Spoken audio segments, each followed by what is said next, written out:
నా ప్రయాణంలో భాగంగా నేనే చాలామందిని ఇంటర్వ్యూ చేస్తున్నా. దాంట్లో మొదటిదిగా నేనుంటున్న ఊరు మదనపల్లిలో సిఐ రిషికేశం అని ఉన్నారు. ఆయన అందరూ శివమణి శివమణి అంటుంటే, శివమణి అంటే నాగార్జున శివమణి కదా అనుకొని ఆయన్ని ఎలాగైనా కలవాలి, కలిసి ఇంటర్వ్యూ కూడా తీయాలి అనుకున్నా. ఇంటర్వ్యూ తీసిన తర్వాతే నాకు అనిపించింది ఆయనకు శివమణి అనే పేరే కరెక్ట్ అని. అది ఎందుకో మీకు తెలియాలి కదా, చూడండి.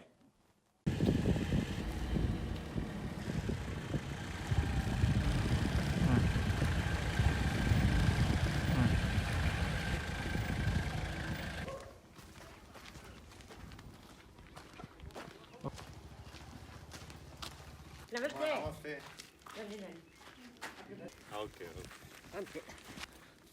ఇప్పుడు మామూలుగా నేను చిన్నప్పటి నుంచి సినిమాలో ఉన్నాను. ఎంతోమంది ఆఫీసర్లు చూసా. మన మదనపల్లిలో చాలామంది శివమణి శివమణి అంటే తమాషా అయిన లింక్ ఏంటంటే, మా పూరి జగన్నాథ్ సినిమాలో నాగార్జున బాబు యాక్ట్ చేశాడు శివమణి. సేమ్ శివమణి అని ఈయనకి పేరు పెట్టి, ఈయన కూడా ఇలా ఆదర్శంగా ఉంటాడు, చాలా స్ట్రిక్ట్గా ఉంటారు, అది ఇది అని అంటుంటే చూడాలనిపించింది. నేను మీకు ఫోన్ చేశా, కానీ మీరే వచ్చారు. అవునమ్మా కదా. యాక్చువల్గా మీ నేము ఋషికేశవ. రిషికేశవ. ఇప్పుడున్న పరిస్థితికి ఏమాత్రం అనుకూలంగా లేకపోయినా వాళ్ళని బదిలీ చేసేయడము ఏదో చేస్తారు కదా. మీరు ఎలాగింత స్ట్రాంగ్గా నిలబడగలిగారు? దేన్ని నమ్ముకో ఎలా? యాక్చువల్గా మనం అనుకుంటాం కానీ కరెక్ట్గా ఉంటే బదిలీ చేస్తారు, నిక్కచ్చిగా ఉంటే పొలిటీషియన్స్కి లేకపోతే అధికారులకి నచ్చదు అని. నా పరిధిలో అయితే నాకు అలాంటి సిచ్యువేషన్ ఎప్పుడు ఫేస్ కాలేదు. ఎందుకంటే నేను 2002వ బ్యాచ్కి చెందిన ఎస్ఐ. ఫస్ట్ ఈ జిల్లాకి 2003లో వచ్చాను.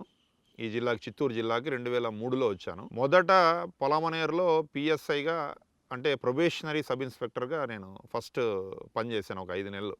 తర్వాత నన్ను తంబల్లపల్లికి ఇచ్చారు ఫస్ట్. ఇక్కడ మళ్ళీ ట్రైనీ ఎస్ఐగా ఒక 4 months చేశా. ఓన్లీ 4 months చేశాను. అక్కడ కొన్ని కారణాల వలన, అంటే అది పూర్తిగా మనము ఒక నిర్ణయానికి రాలేము అప్పుడు ఎందుకు ట్రాన్స్ఫర్ జరిగిందనేది. కానీ నాకు ఒక మంచి పోస్టింగ్ పంజానీకి గోపాలకృష్ణ అని చెప్పి, ఆయన ఎస్పీ గారు, అప్పుడు ఐజీగా రిటైర్డ్ అయ్యారు. ఆయన ఉన్నప్పుడు ఎస్పీగా నన్ను పంజానీకి 2004లో ఆగస్టులో నాకు పోస్టింగ్ ఇచ్చారు.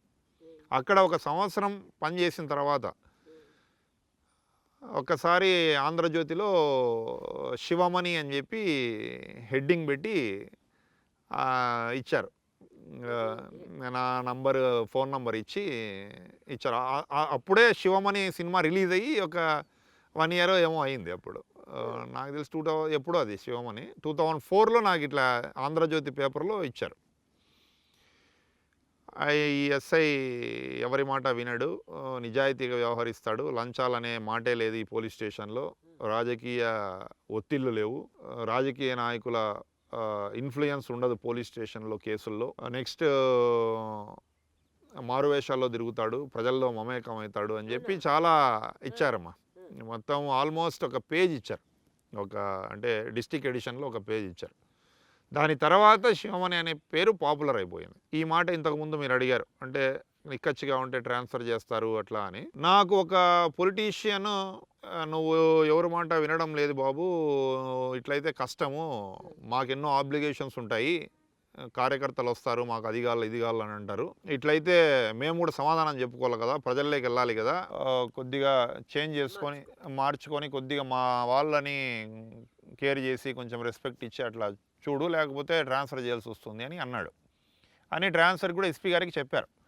చెప్తే మా ఎస్పీ గారు ఈయనే గోపాలకృష్ణ సార్, ఆయన చెప్పారు ఆయనకు, చూడండి సార్, ఆ అబ్బాయి నేను చూసిన ఆఫీసర్స్లో ది బెస్ట్, మీకు కొత్తగా వేసాను, 3 months అయింది, ఒక 3 months నాకు ఛాన్స్ ఇవ్వండి, ఈ 3 months తర్వాత మీరు అడిగితే తీసేస్తాను, నా కోసం ఓ 3 months భరించండి ఆ పిల్లని అని అడిగాడు.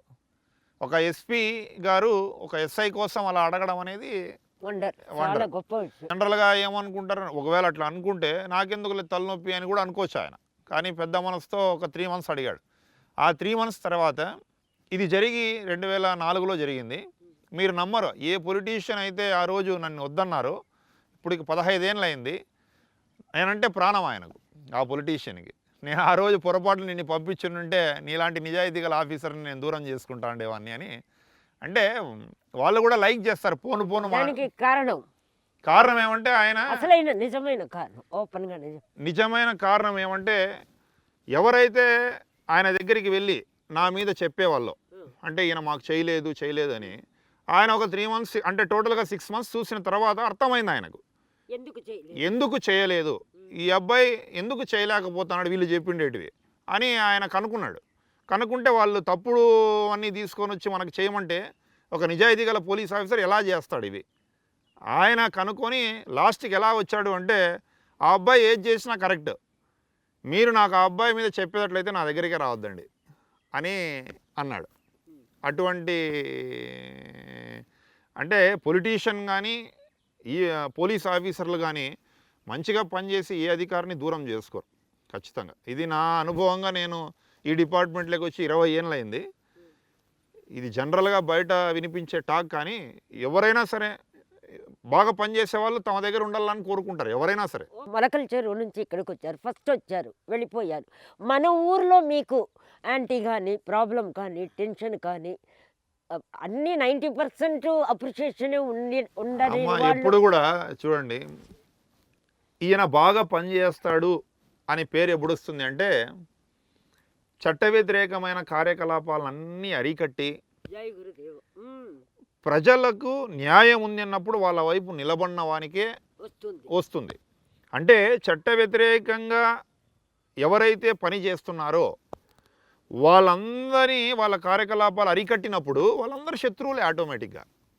వాళ్ళు శత్రువులే, వాళ్ళ బంధువులు శత్రువులే, అటువంటి వ్యవహారాలు నడిపించే వాళ్ళందరూ శత్రువులే. ఎంతున్నా ధర్మానికి నిలబడితే ఏం జరగదు. మనం ధర్మో రక్షితి రక్షితహామా. మీరు నేను పనిచేసిన ఏ పోలీస్ స్టేషన్ కన్నా పోయి చూడండి, ఖచ్చితంగా నా తల మీద ఆ కొటేషన్ ఉంటుంది, ఖచ్చితంగా రాయించండి. అదే నన్ను ఇంతవరకు కాపాడుతుంది కూడా 100%. అది ఎవరో ఒక రూపంలో కావచ్చు, మా అధికారుల రూపంలో కావచ్చు, భగవంతుడు ఏదో ఒక రకంగా ఇస్తాడు. నన్ను ప్రతి సందర్భంలో నాకు కష్టం వచ్చిన ప్రతిసారి ఏదో ఒక రూపంలో అయితే దేవుడు నన్ను కాపాడుతూనే ఉన్నాడు.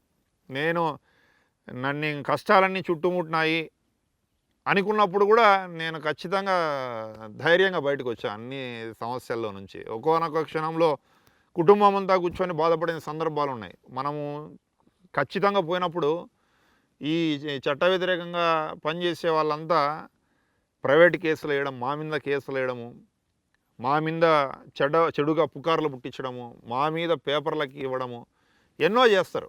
అవన్నీ కూడా నా నిజాయితీతో అవన్నీ మాపుకొని బయటకు వచ్చాను. మీకు ఈ థాటు, ఈ పాజిటివ్ థాటు, ఈ ఆదర్శం ఎప్పటి నుంచి ఎట్లా వచ్చింది? పుట్టకతోనా, జన్మతోనా? పుట్టుకతో అయితే రాలేదమ్మా. ఇది మా ఫాదర్ చిన్నప్పుడు చనిపోయారు, 9th చనిపోయారు. మా అమ్మ కూరగాయలు అమ్మేది, ఇంటింటికి తిరిగి గంప నెత్తిన పెట్టుకొని తిరిగి అమ్మేది. అమ్మ ఇట్లా కింద కూర్చుంటే ఇప్పుడు మీరు ఎట్లా కూర్చున్నారో అట్లా ఎవరైతే కూరగాయలు కావాలని అనుకునే వాళ్ళు అట్లా కూర్చుండేవాళ్ళు. నాకు ఎప్పుడు ఆ మైండ్లో ఆ పిక్చర్ నాకు బాగా ఫీడ్ అయ్యింది.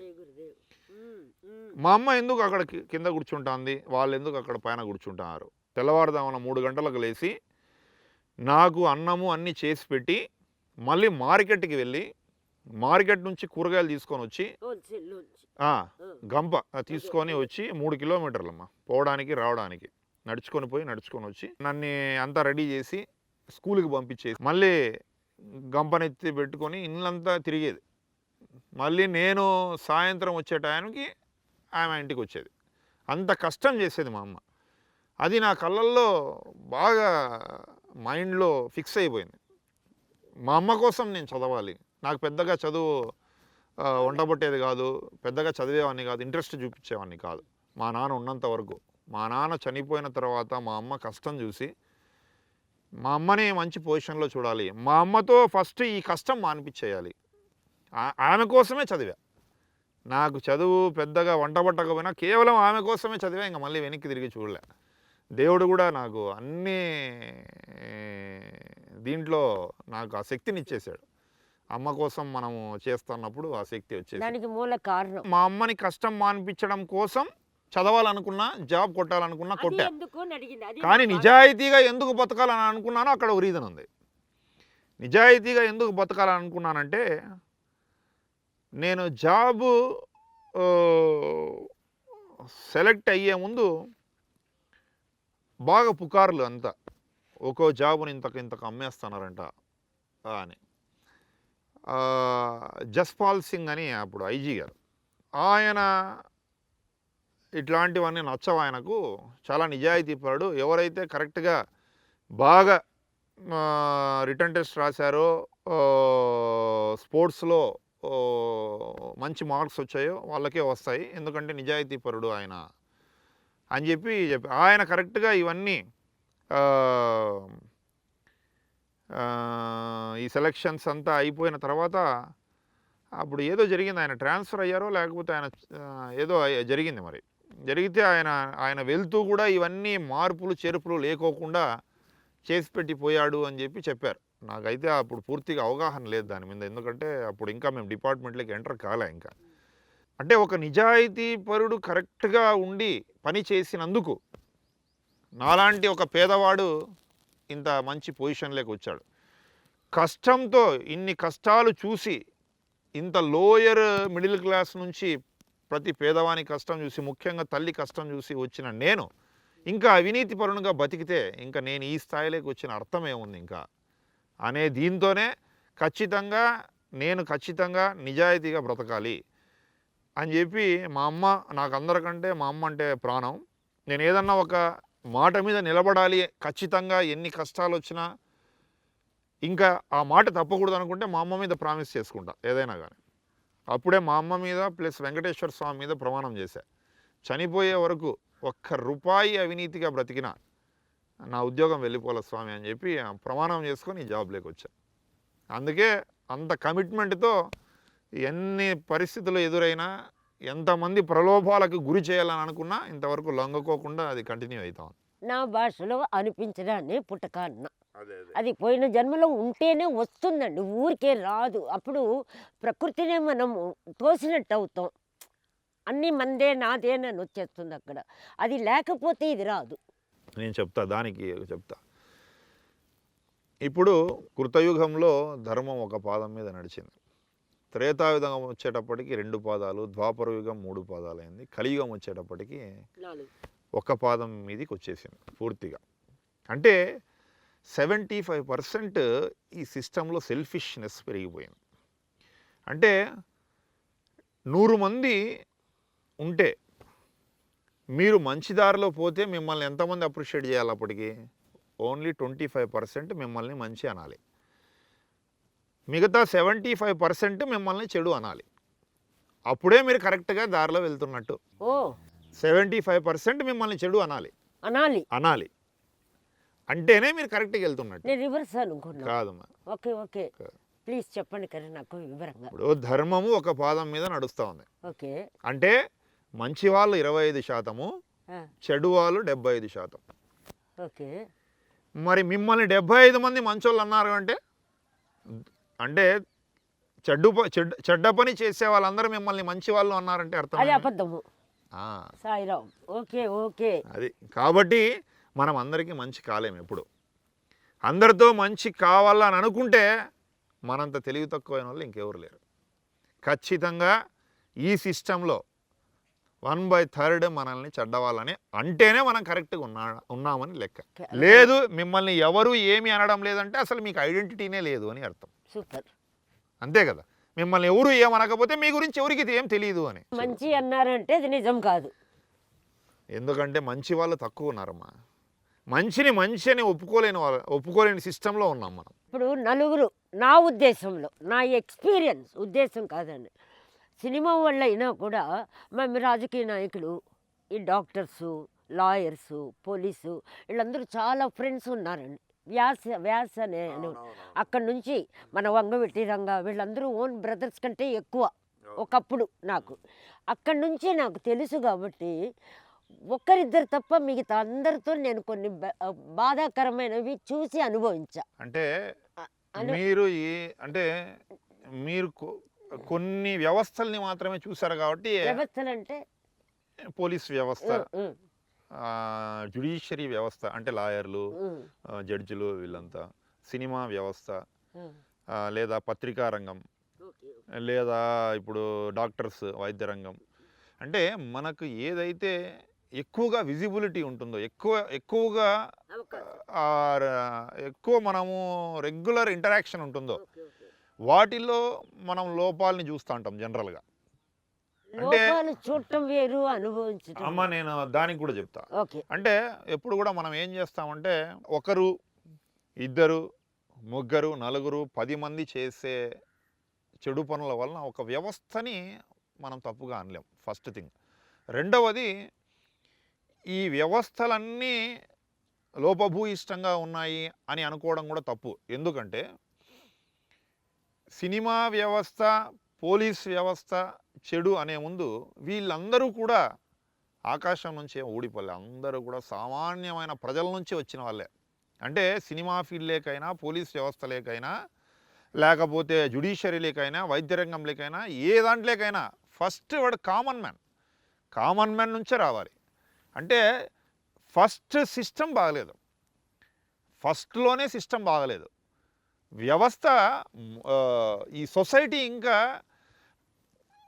పిల్లల్ని చిన్నప్పటి నుంచి ఇది తప్పు, ఇది ఒక బిడ్డ తప్పు చేస్తే వాడు ఏమన్నా చేయని తల్లిదండ్రులు వాడిని కాపాడుతారు. అవునా కాదమ్మా? అవునా కదా? చెప్తారండి. వాడు ఎవడైనా సరే, వాడు ఏమన్నా తప్పు చేయని, వాడు హత్య చేయని, వాడు ఈవెన్ ఒక అమ్మాయిని మానభంగం చేయని, వాడిని కాపాడతారా లేదా? దానికి కారణం చెప్తా మీకు. ఫస్ట్ దీనికి ఆన్సర్ చెప్పండి. కాపాడతారు కదా. వాడు రేపు పొద్దున సినిమా యాక్టర్ కావచ్చు, లేకపోతే అడ్వకేట్ కావచ్చు, లేకపోతే పత్రికా రిపోర్టర్ కావచ్చు, ఎవరైనా కావచ్చు. అవునా?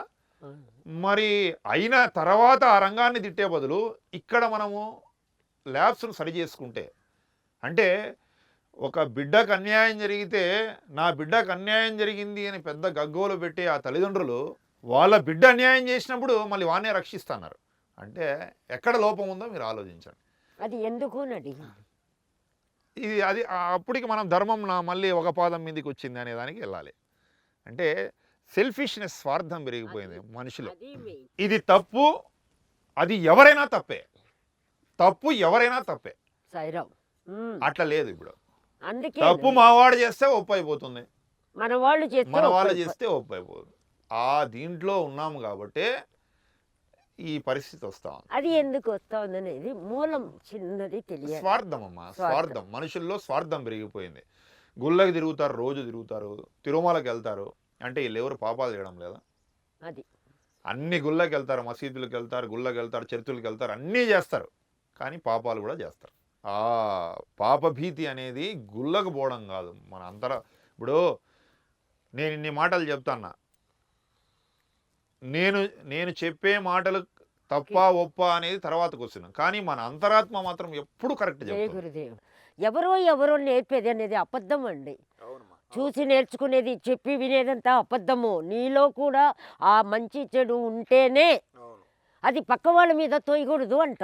అందుకే మనం ఇక్కడ అంతరాత్మ అనేది ఒకటి, అది చాలా గొప్పదండి. అది ఏమి అడుగుతుందండి మనల్ని, చెప్తానే ఉంటది ఎవ్రీ సెకండ్. కానీ దాన్ని కూడా మనం తొక్కేస్తున్నామంటే ఇంకే మనిషి అండి, వాడు మనిషిలాండి. ఇంకా అంతరాత్మని తొక్కిన వాడు ఇంకా వేస్ట్ అండి, వాడు బతకడం. ఇప్పుడు మీ మదరు అలా ఉన్నారు కాబట్టి దేశానికి పనికొచ్చారు. అదే రిలేషన్స్ ఎవరైనా బ్యాడ్గా ఉంటే మీరు దేశానికి పనికొచ్చేవారా? ఇప్పుడు నేను అడిగిన క్వశ్చన్ మీకు అర్థమైంది. మీకు మీరు అంటే చెప్పిండే దానికి నేను ఒక ఆన్సర్ చెప్పాలి.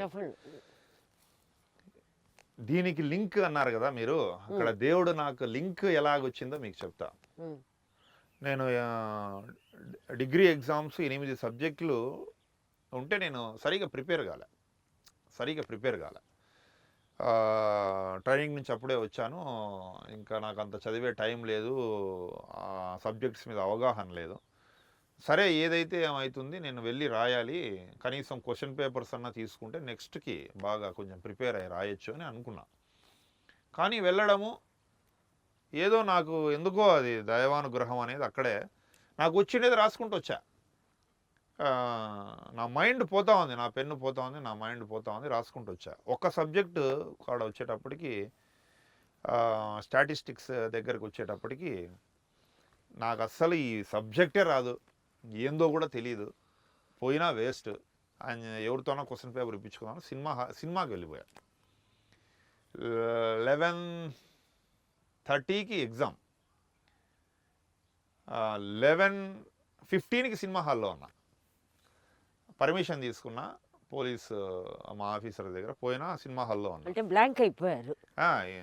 నాకు ఇంకా రాదులే ఆ సబ్జెక్టు, వేస్ట్ అని చెప్పి రేపు 11:15 టికెట్ తీసుకొని లోపలికి వెళ్ళా. ఇక్కడ చూడండి, నన్ను ఏదో శక్తి లేపుతా ఉంది పొమ్మని. ఉన్నట్టుండి నాకు నా అంతరాత్మ ఒప్పుకోలే. పరీక్ష కోసం నేను పర్మిషన్ అడిగి వచ్చాను. క్వశ్చన్ పేపర్ అన్నా తీసుకుందాం, రాయకపోయినా పర్వాలేదని అనుకొని వచ్చాను. కానీ సినిమాకి ఎందుకు వచ్చాను నేను అని చెప్పి బయటకు వచ్చా. బయటకు వచ్చి మళ్ళీ ఆ టికెట్ అమ్మేసి మళ్ళీ వెళ్ళి ఎగ్జామ్ రాశా. కరెక్ట్గా 35 వచ్చాయి, పాస్ అయిపోయా. సినిమాకి పోయినోడిని ఒక శక్తి ఎగ్జామ్ హాల్కి లాక్కొచ్చింది. నువ్వు రిజెక్టెడ్ అని వెళ్ళిపోయిన వాడిని మళ్ళీ ఒక శక్తి వెనక్కి లాక్కొని వచ్చింది. ఇవన్నీ జరిగినప్పుడు నేను నిజాయితీగా బ్రతకపోతే ఇంకా నా బ్రతుక్కి అర్థం లేదు అనే ఉద్దేశంతోనే ఇన్ని ఛాలెంజ్లు ఎదురైనా, ఎన్నో ప్రలోభాలు, ఎన్నో ప్రెజర్స్, ఎన్ని రకాలుగా ఒత్తిళ్ళు ఏమొచ్చినా వెనక్కోకుండా దీన్ని కంటిన్యూ చేస్తాను. ఇప్పుడు మీ పిల్లల్ని మీరు ఏమనుకున్నారండి? నా పిల్లల్ని నేను ఒక్కటే వాళ్ళని రిక్వెస్ట్ చేసేది, మీరు నాకన్నా పై పొజిషన్కి వెళ్ళాలి, మంచి ఉద్యోగాలు సంపాదించాలి, ఇవన్నీ నేనేం కోరుకోను. Very good, very good. నేను కోరుకుండేది ఋషికేశవ్ సొసైటీకి భారమయ్యే వాళ్ళని ఇచ్చాడు అనే చెడ్డ పేరు రాకోకుండా విలువలతో బ్రతకండి, మంచి మనిషిగా మంచి వ్యక్తిత్వంతో బ్రతకండి. ఇంతకు మించి నేనేం చెప్పను వాళ్ళకి. నాకు మీరు ఏం కావాల్సిన పని లేదు. Very good. ఆదర్శాలు, బోధర్శాలు అట్టయిపోవాలి, ఇట్ట ఏమి లేదు. దానికి మీ మిస్సెస్ కూడా very good, very good, very good cooperation. మరి మీకు నా గురించి ఎందుకు ఒక చిన్న అభిప్రాయము, రెస్పెక్ట్ ఇది వచ్చింది కదా, నన్ను మీకు పర్సనల్గా తెలియదు, నేను లోపల ఏమిటో తెలియదు. మరి బయట ఏం చూసి మీకు ఆ చిన్న అభిమానం వచ్చింది? మీ ఎక్స్పీరియన్స్ ఎన్నో చూస్తుంటారు. మీ గురించి నేను కొద్దిగా విన్నా, పోలీస్ వ్యవస్థ కాబట్టి కొన్ని అంతా ఒక లేడీ ధైర్యంగా నిలబడింది సిస్టంతో ఫైట్ చేసుకుంటా అనే ఒక చిన్న అభిప్రాయం ఉండింది నాకు అంతకుముందు. తర్వాత మిమ్మల్ని వచ్చి కలిసిన తర్వాత మీ ఇష్టాలన్నీ తెలిసిన తర్వాత నా మైండ్కి, నా హార్ట్కి కనెక్ట్ అయ్యారు మీరు. అంటే ఈ భావాలు ఇవన్నీ నాకు కొద్దిగా దగ్గర అయ్యాయి. ఇట్లా యాక్చువల్గా మీరు మీ ఇంటిని చూసిన తర్వాత నాకు నేను ఎలాగా ఉండాలనుకుంటానో మీరు అలాగే ఉన్నారన్నమాట. ఫస్ట్ అక్కడ కనెక్ట్ అయ్యారు. తర్వాత నేను విన్న ఇవి ఇంకా మీతో వచ్చి మాట్లాడిన తర్వాత మళ్ళీ నేను తెలుసుకోండేది, మీరు చెప్పిండేటివి అన్నీ అక్కడ కనెక్ట్ అయ్యారు. ఒకటి విన్నా, మీ మదర్నే మీరు లాకప్ చేసేది అనేది లాకప్ కాదమ్మా, అది కొంచెం ఎగ్జాగరేట్ ఎప్పుడు ఎలా అని చెప్పండి. నేను పంజానీలో పనిచేసేటప్పుడు 2005-06 ఆ మధ్య ప్రాంతంలో మేము అక్కడే పోలీస్ స్టేషన్ వెనకాల క్వార్టర్స్లో చిన్న ఒకటి క్వార్టర్స్, ఎవ్వరు ఉండేవాళ్ళు కాదు, మేమే ఉండేవాళ్ళం అక్కడ. ఈవెన్ చాలామంది నేను లంచాలు తీసుకోను, కరప్షన్ లేదు అని తెలుసుకొని ఏదో ఒక విధంగా మంచి కావాలని చూసేవాళ్ళు. అంటే ప్రసాదాలు తీసుకొని వచ్చి ఇవ్వడము మంచి కావడానికి, లేదా మా దగ్గర పండిన పంట సార్ ఇది అని చెప్పి ఏదైనా కూరగాయలు, పండ్లు తీసుకురావడము, ఇట్లా చేసేవాళ్ళు అనమాట. అన్నీ నేను రిజెక్ట్ చేసేవాడిని. ఒకరోజు నేను ఇంట్లో లేను, మా మదర్ ఉన్నారు, బయట మునక్కాయలు తీసుకొని వచ్చాడు ఒక ఆయన, ఎవరో రైతు. ఆయన ఇంటెన్షనల్ ఏం లేకపోవచ్చు, బట్ ఏదో నాకు మంచి కావాలా అన్నట్ల, లేకపోతే వాళ్ళ పొలంలో కాసాయి సారు మంచోడు ఇద్దామని వచ్చిండొచ్చు. వచ్చాడు, మా అమ్మకి అడిగాడు, అమ్మ మా పొలంలో కాసాయి పెట్టుకోండి అని అడిగాడు. అంటే మా అమ్మ లేదు నాయన మా అబ్బాయి వస్తే అరుస్తాడు మనం వెళ్ళిపో అని చెప్తే లేదమ్మా ఏం కాదులేమ్మా నాకు సార్ బాగా తెలుసు అందుకే వచ్చాను అంటే లేదు నాయన నువ్వు ఏదైనా ఉంటే సార్ వచ్చిన తర్వాత రాపు అని చెప్పింది. ఇంట్లోకి వెళ్ళిపోయాను.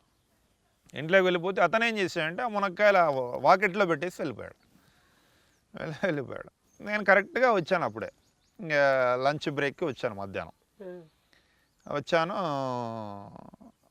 మునక్కాయలు ఉన్నాయి. ఎవరు మునక్కాయలు ఇక్కడ పెట్టారు అని అడిగా మా అమ్మ. మా అమ్మ అయ్యో అతను తీసుకెళ్ళలేదా, వచ్చాడు మునక్కాయలని అడిగాడు, నేను వద్దని చెప్పాను, అయినా కూడా మళ్ళీ ఇక్కడే ఇట్లా పెట్టేసిపోయాడు అని. నాకు కొంచెం కోపం వచ్చి చూసుకోవాలి కదా. అప్పటికి మీ మ్యారేజ్ అవ్వాల? అయిపోయింది.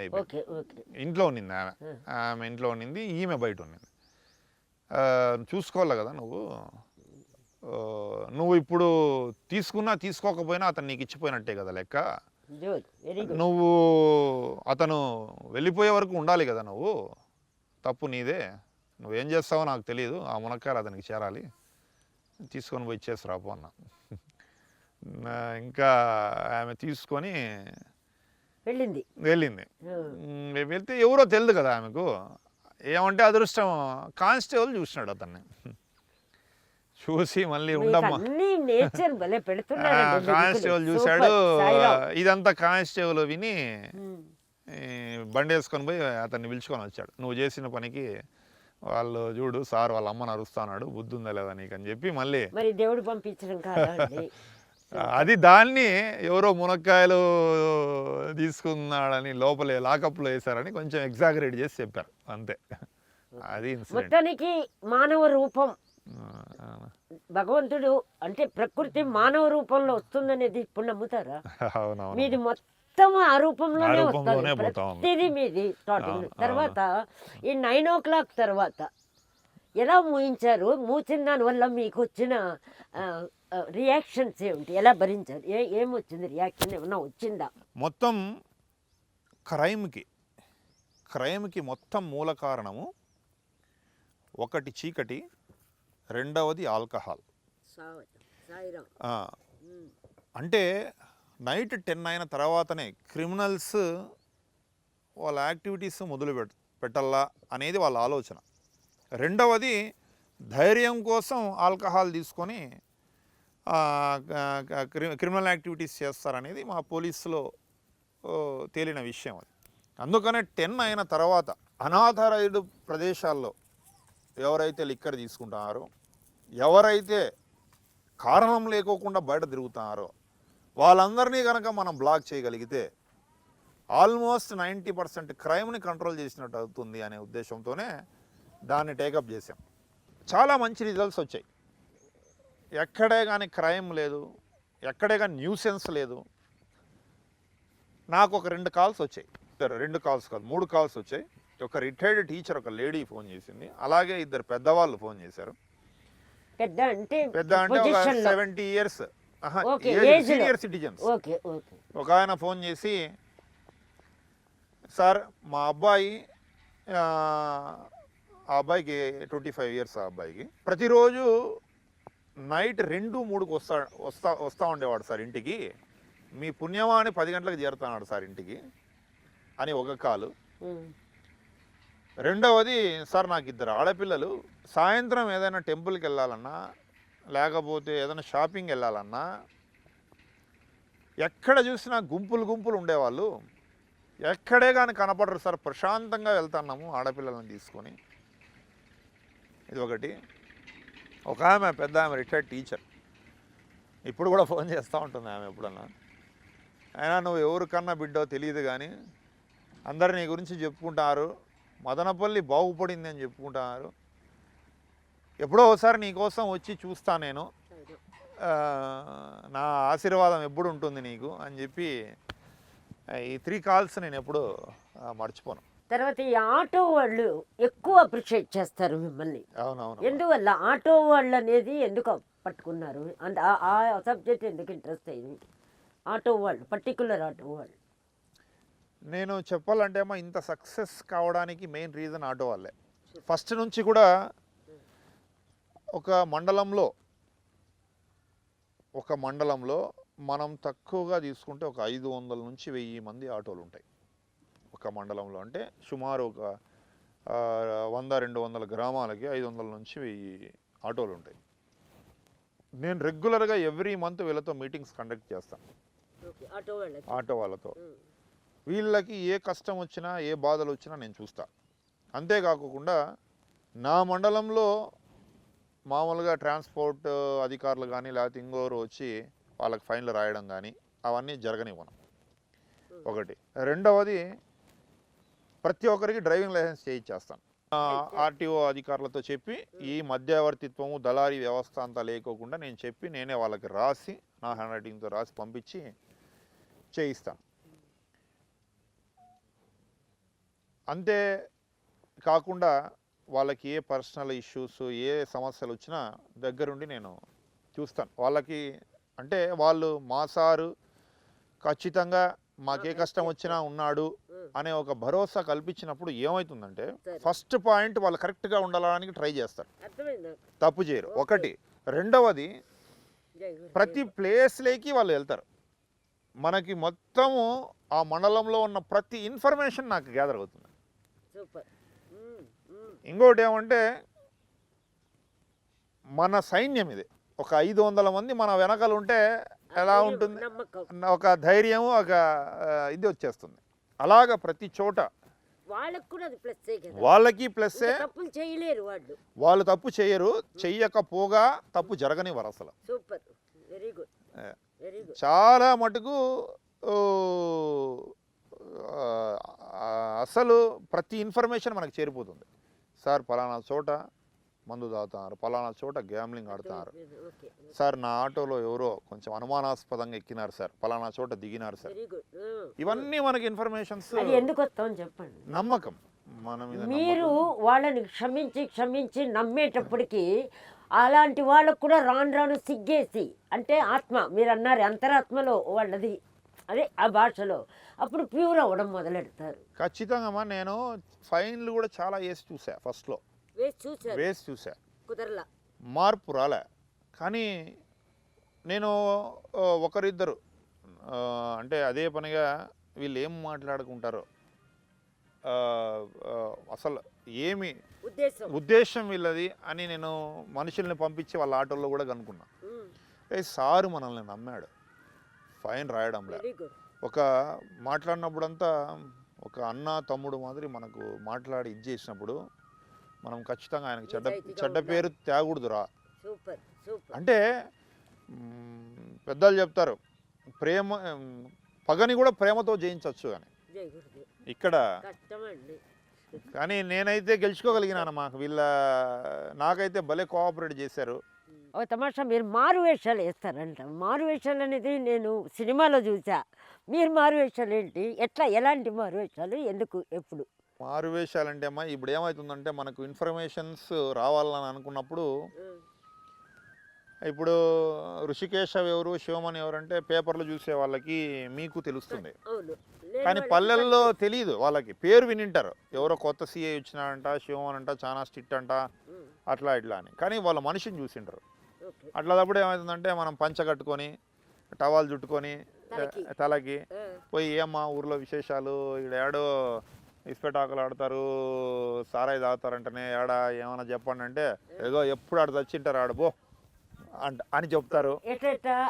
పోలీస్ ఆఫీసర్ అక్కడ ఆడ ఆడేవాళ్ళు ఓకే చెప్తారనమాట. ఎవరు అనుకొని నేను కూడా ఆడేకి వచ్చినాను, ఇక్కడ ఆడున్నారమ్మా అంటే ఇదే పని అయిపోయింది, అది ఆడ చెట్టు కింద పడి ఉంటారు చూడు ఎప్పుడు అని చెప్పడము.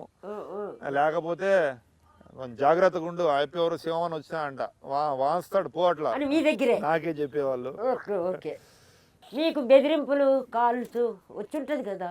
చాలా వచ్చినాయి, చాలా ఇక్కడ మన ఊర్లో కూడా. నేను పీటీఎంలో పనిచేసేటప్పుడు నిన్ను పలానా చోట చంపడానికి ఫోన్ కాల్ వచ్చింది, ఇట్లా నిన్ను చంపడానికి పలానా. ఓన్లీ ఫోన్ కాల్ ప్రిపరేషన్ అవన్నీ నాకు తెలియదమ్మా. ఇట్లా పలానా చోట మిమ్మల్ని చంపడానికి మనుషుల్ని పెట్టినారు సార్, అక్కడ ఉన్నారు అని. నేను చాలా మొండివాడిని అనమాట. ఎంత మొండి అంటే ఆ రూట్లో నేను వచ్చేటప్పుడు పోయేటప్పుడు అక్కడ ఒక గంట సేపు ఆగిపోయేవాడిని కావాలని చూద్దాం ఏం జరుగుతుందో అని. అంత మొండి. నా మీద ప్రైవేట్ కేసులు వేయించడం, అంటే మానసికంగా ఇబ్బంది పెట్టడం, రూమర్స్ సృష్టించడం, ఇవన్నీ అంటే శారీరకంగా చంపడం వేరు, మానసికంగా చంపాలని చూడడం వేరు. అలాగ కుదరినప్పుడు ఇలాగ అన్నీ కూడా ఉంటాయి ప్రయత్నాలు వాళ్ళ. ఇప్పుడు మీకు బెదిరింపు కాలు వచ్చినప్పుడు వెళ్ళాను. కానీ ఏం జరగలేదు. ఎందువల్ల? ఇన్ని రకాలుగా దేవుడు కాపాడినప్పుడు అక్కడెందుకు కాపాడు? రేపొద్దున నేను వెనుదిరిగి చూసుకున్నప్పుడు నేను బ్రతికిన బ్రతుకు మీద నాకు తృప్తి ఉండాలి. ఎవ్వరు నాకు సర్టిఫై చేయాల్సిన పనిలే, నాకు తృప్తి ఉండాలి. అలా కాకుండా నార్మల్ కామన్ మ్యాన్ గా పోతే ప్రయోజనమేమో. నువ్వు బతికిండేది వేస్ట్ రా అని నాకు అనిపిస్తే ఇంకా వేస్ట్ ఆ జన్మ. నువ్వు బతికిండేది నాకు సాటిస్ఫాక్షన్ అయ్యి ఓకే గుడ్ బాగానే బ్రతికేవా నువ్వు, ఇంకా చనిపోయినా పర్వాలేదు అనుకుంటే ఓకే హ్యాపీ. అంతేగాని ఎవరు నన్ను పొగడాల్సిన పని లేదు, ఎవరు నన్ను ఏమి ఆకాశానికి ఎత్తేల్సిన పని ఏం లేదు. ఇప్పుడు వచ్చిన లాస్ట్ క్వశ్చన్, ఇన్ని ఆదర్శాలు ఇన్ని చేసి తృప్తి కోసం ఉన్నారు కాబట్టి ఆ తృప్తి లింకుల రూపంలోనే ఆ భగవంతుడు మీకు మానవ రూపంలో, మనిషి రూపంలో, అందరి రూపంలో ఈ రోజు వరకు ఇస్తూ వచ్చాడు. ఈ నమ్మకంలో మీరున్నారు, నమ్మారు. ఇప్పుడు మీరు ఏమి కరెక్ట్గా చెప్పదలుచుకున్నారు అంటే ఎవరు మారటం లేదు, ఎంత చెప్పినా చేంజ్ అవ్వటం లేదు, దానికి కారణం చెప్పండి. ఎలా ఉంటే మారుతారో పరిష్కారం చెప్పండి. అమ్మ నేను మెయిన్ పరిష్కారం అయితే చెప్పలేను, కానీ ఒక మాట చెప్పాలనుకున్నానమ్మా. నేను ఒకటి ఈ మధ్యనే ఒక మానసిక శాస్త్రవేత్త ఒక కొటేషన్ చెప్పినాడు. ఏం చెప్తాడంటే, మనిషి పడవను కనిపెట్టి నీళ్ళల్లో ప్రయాణించడం నేర్చుకున్నాడు, విమానాన్ని కనిపెట్టి గాలిలో ప్రయాణించడం నేర్చుకున్నాడు, కానీ దౌర్భాగ్యము మనిషిగా బ్రతకడం మర్చిపోయినాడు అని చెప్తాడు. అంటే మానవత్వ విలువలు లేకోకుండా, ఏమాత్రం ప్రిన్సిపుల్స్ లేకోకుండా ఒక మనిషి అడవిలో జంతువులాగా బ్రతికేస్తున్నాడు. ఒక లక్ష్యం లేదు, విలువలు లేవు, ప్రిన్సిపుల్స్ లేవు, ఏమీ లేకోకుండా మనుషుల్లాగా బ్రతకండి. నేను చెప్పదలుచుకున్నది ఒకటే, ఎన్నో జన్మలలో ఉత్తమమైన జన్మ మానవ జన్మ. ఆ జన్మను సార్థకం చేసుకోండి. చూడండి, మీరు ఎప్పుడు ప్రకృతి అంటారు కాబట్టి నేను ప్రకృతి భాషలో ఒక మాట చెప్తా. ఎండాకాలం అయిపోతే గాలికాలం వస్తుంది, గాలికాలం అయిపోతే వర్షాకాలం వస్తుంది, వర్షాకాలం అయిపోతే చలికాలం వస్తుంది. ప్రకృతి కరెక్ట్గా పోతా ఉంది. సృష్టి తన ధర్మాన్ని, మనిషి మాత్రమే తన ధర్మాన్ని తప్పుతున్నాడు. కాబట్టి ఇంకా మనము ఏం చెప్పగలం వాళ్ళకి? మనుషుల్లాగా బ్రతకండి అని మాత్రమే చెప్పగలం. ముఖ్యంగా ఎవరైతే ఇంటర్వ్యూ చూస్తున్నారో వాళ్ళందరికీ నా విజ్ఞప్తి ఏమంటే, ఈ సొసైటీలో ఈరోజు మనం చూసుకున్నట్టయితే మనిషి పూర్తిగా స్వార్థపూరితమైన లైఫ్ లీడ్ చేస్తూ పయనిస్తున్నాడు. మనిషిగా బ్రతకాలి, కనీసం పక్కన వానికి హాని చేయని ఉన్నతమైన వ్యక్తిత్వమైన ఉండాలి కనీసం. నేను అందుకనే ఎప్పుడు ధర్మో రక్షితి రక్షిత అనే సూత్రాన్ని నమ్మి పనిచేస్తూ ఉంటాను. ఒకటి నిజాయితీ, రెండవది ధర్మో రక్షిత రక్షిత అనే సూత్రం. అందరూ కూడా వీలైతే సాయం చేయండి, పక్కవానికి కీడు చేయొద్దండి.